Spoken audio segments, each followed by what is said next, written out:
Assalamualaikum warahmatullahi wabarakatuh. Perkenalkan, kami dari kelompok 6 Komunikasi Bisnis kelas 3H. Di sini kami akan mempresentasikan hasil kerja kelompok kami mengenai surat lamaran kerja dan resume. Sebelumnya, perkenalkan anggota kelompok kami. Yang pertama ada Puji Wahyu Ningrum sebagai penyaji. Yang kedua ada saya, Dini Ayudar Malasari, sebagai moderator sekaligus sebagai penyaji. Yang ketiga ada Ahmad Izul Ma'ali. Yang keempat ada Ahmad Ferdiansyah. Yang kelima ada Dwi Ani Fatmawati sebagai penyaji. Selanjutnya, masuk ke materi. Yang pertama ada surat lamaran kerja, yaitu surat yang berisi permohonan untuk bekerja di suatu lembaga, perusahaan atau PT yang pada umumnya memiliki bagian-bagian berisi identitas diri, jasa yang dapat dilakukan, pendidikan, hingga keterangan keahlian dan pengalaman lainnya. Materi yang kedua ada pendekatan AIDA. Penulisan surat lamaran kerja juga perlu menggunakan pendekatan AIDA untuk menarik perhatian pembaca. Yang pertama ada attention atau perhatian. Di sini yakinkan pada pembaca bahwa Anda memiliki sesuatu yang bermanfaat atau dapat menumbuhkan rasa tertarik bagi pembaca. Yang di sini yang dimaksud pembaca dalam melamar pekerjaan itu biasanya HRD atau petugas HRD. Yang attention, perhatian itu di dalamnya jelaskan ide atau gagasan yang membuat pembaca antusias untuk menyimak apa yang Anda tuliskan. Pembaca tentunya bertanya-tanya tentang manfaat yang ia dapat peroleh. Pelamar kerja juga mengemukakan tentang bagaimana ia mendapat informasi lowongan kerja dan alasan mengapa ia tertarik pada posisi jabatan yang ia lamar.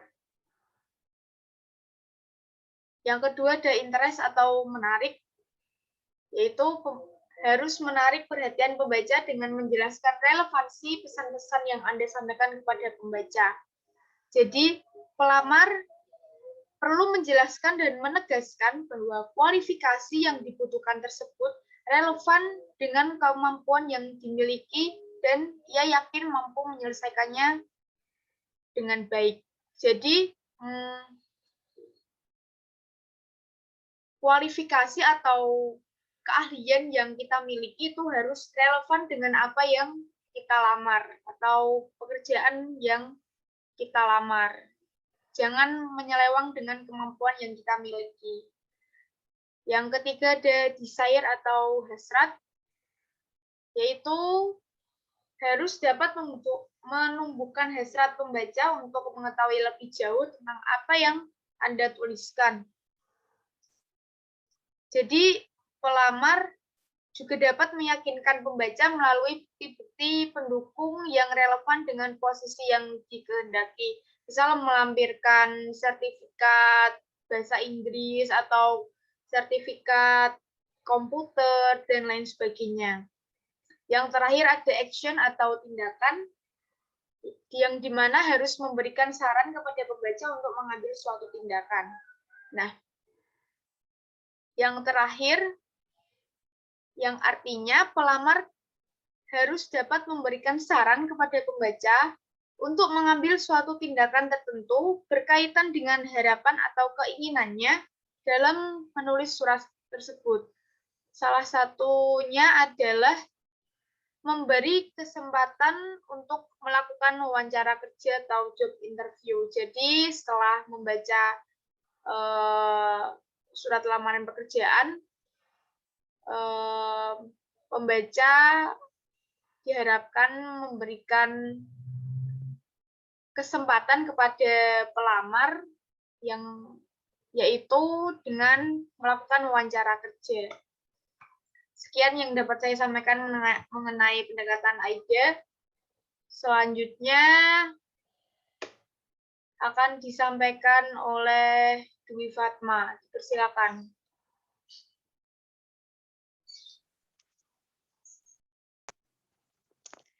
Di sini saya akan memberitahu tentang pengorganisasian surat lamaran kerja yang berisi paragraf pembuka, pertengahan, dan penutup. Yang pertama, paragraf pembuka.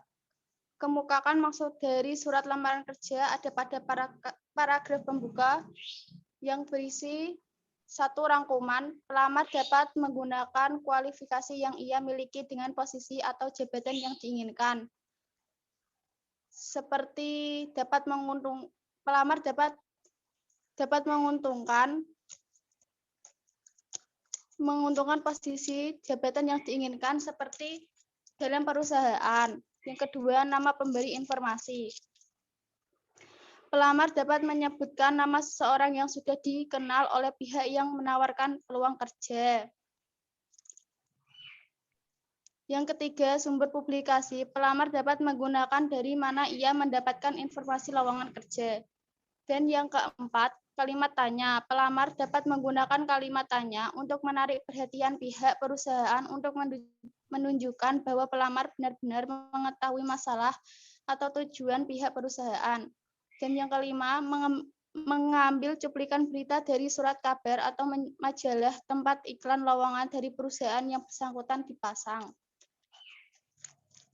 Lanjut, Kak.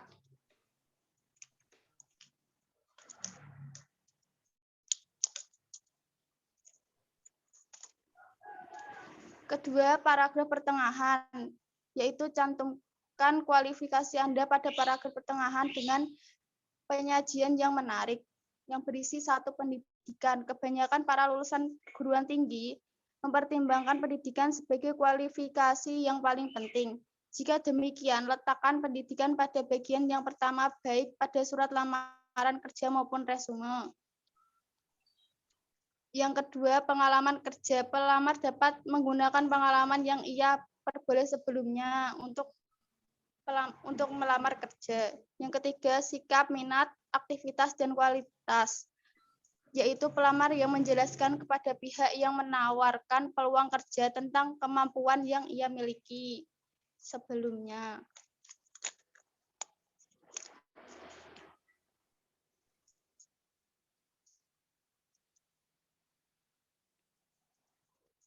Ketiga, paragraf penutup, yaitu paragraf terakhir surat lamaran kerja pada umumnya, berisi suatu harapan akan tindakan. Paragraf tersebut perlu dinyatakan dengan jelas keinginan atau harapan seorang pelamar kerja untuk menghadiri wawancara sesuai waktu yang sudah ditentukan oleh perusahaan.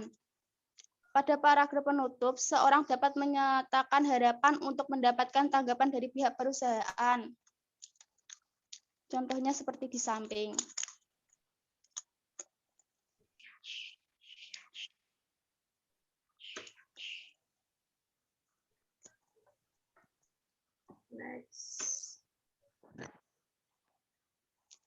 Ini adalah salah satu contoh kerangka surat lamaran.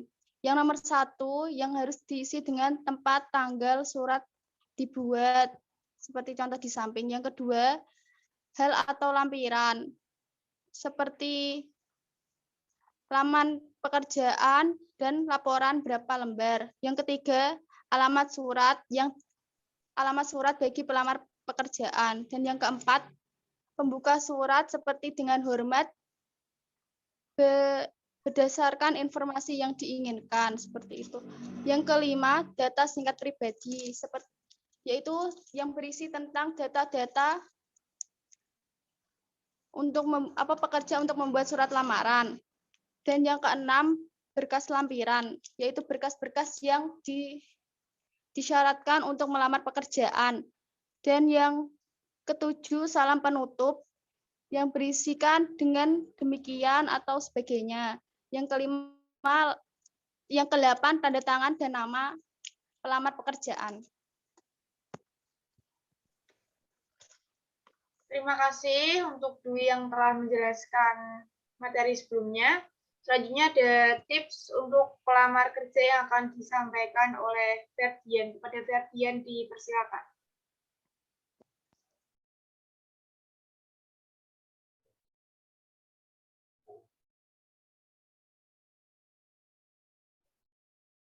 Ferdian.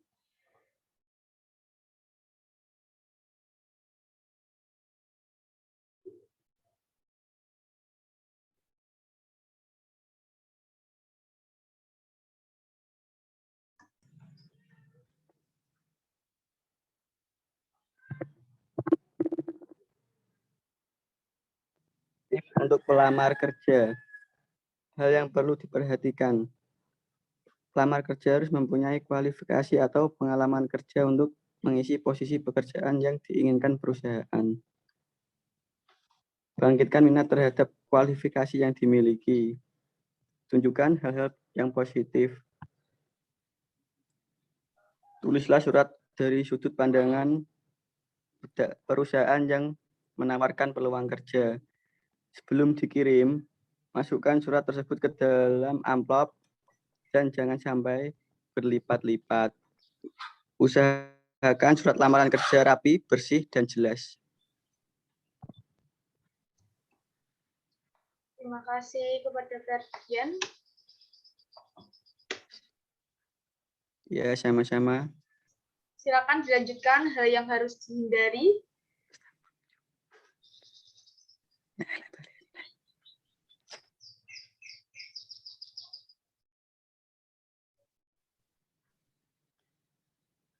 Hal yang harus Anda hindari, jangan mengirimkan surat lamaran kerja hasil fotokopi. Hindari kata-kata yang berlebihan.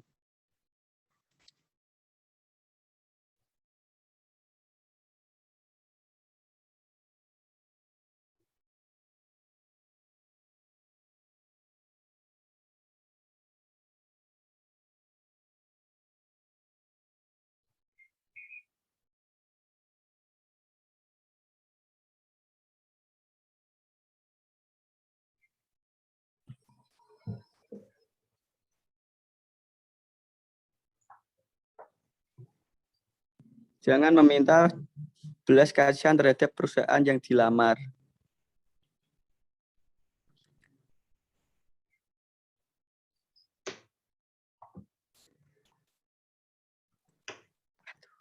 Terima kasih kepada Ferdian yang telah menyampaikan mengenai tips dan trik untuk menulis surat lamaran pekerjaan.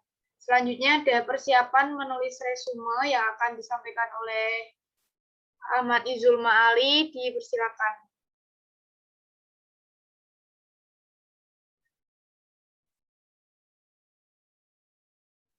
Persiapan menulis resume.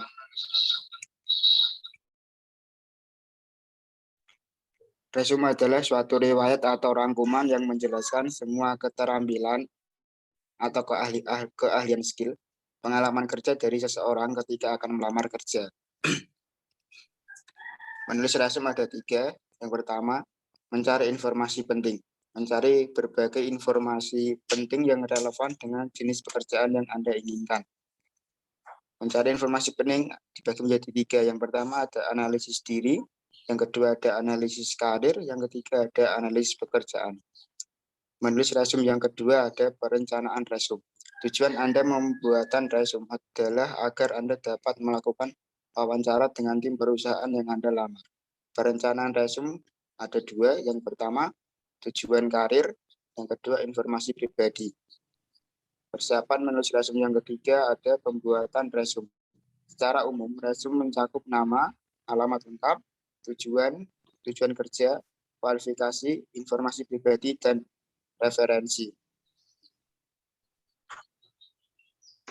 Terima kasih untuk Ahmad Izul Ma'ali yang telah menyampaikan materi. Selanjutnya ada rencana pengorganisasian yang akan disampaikan oleh Bu Siwayuning Rumpi. Persilakan. Oke, terima kasih kepada moderator. Selanjutnya yaitu rencana pengorganisasian. Berdasarkan pengorganisasiannya, resume dapat dikelompokkan menjadi 3 jenis resume.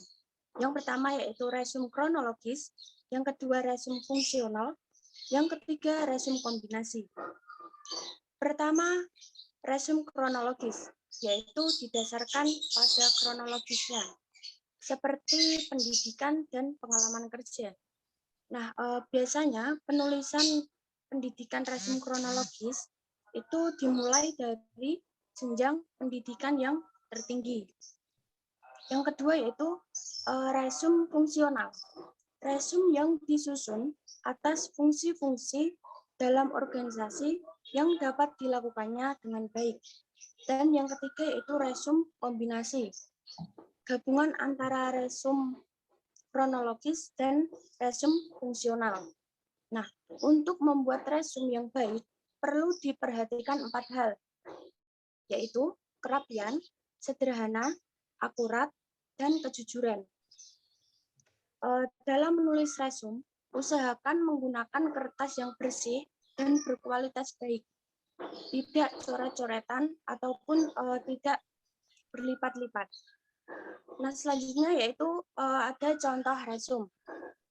Nah, biasanya dalam menulis resum ada kesalahan-kesalahan atau masalah dalam membuat resum.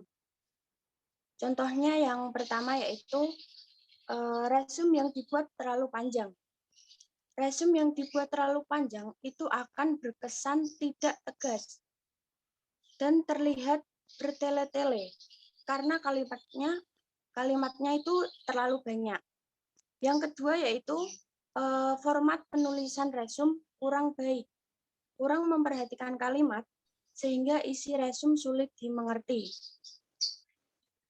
Format penulisan kurang baik itu sebaiknya kita mengatur format resum serapi mungkin, yang enak dibaca, rapi, dan bahasanya jelas, mudah dimengerti.